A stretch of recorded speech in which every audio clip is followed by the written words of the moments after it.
As the Taliban captured Afghanistan, the Indian Afghan citizens have expressed their concern over their future life in the country that seems bleak and uncertain. Going back to India and other related issues are left undecided due to the dire scenarios in the country. They also said that the safety of their family and friends is a grave worry for them. They were concerned over the pathetic plight of their homeland. Those who came to India for medical treatment and educational needs have expressed their concern over the thought of returning to their country, considering the terror-filled atmosphere in Afghanistan. Many Afghan nationals who have come to India for different purposes are stranded in parts of Delhi and other parts of the country. Other than that, several Afghan refugees are also in the country. Many of them have not communicated with their relatives yet. They have no access to the information regarding the current situation in the country as well. There are 22 Afghan students who are studying in JNU. We do not wish to go back to our country, said the students, reports in news agencies. The students are planning to stay back in India to continue their studies and have expressed their wish to apply for visa extension. The visa period of many students will expire soon, whereas many were told to vacate hostels by September 23rd.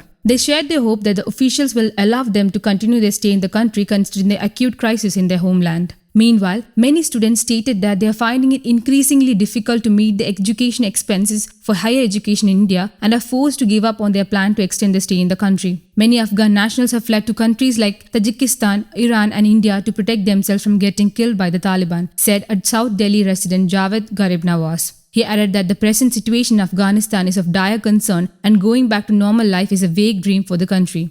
News Desk, Kaumudi English.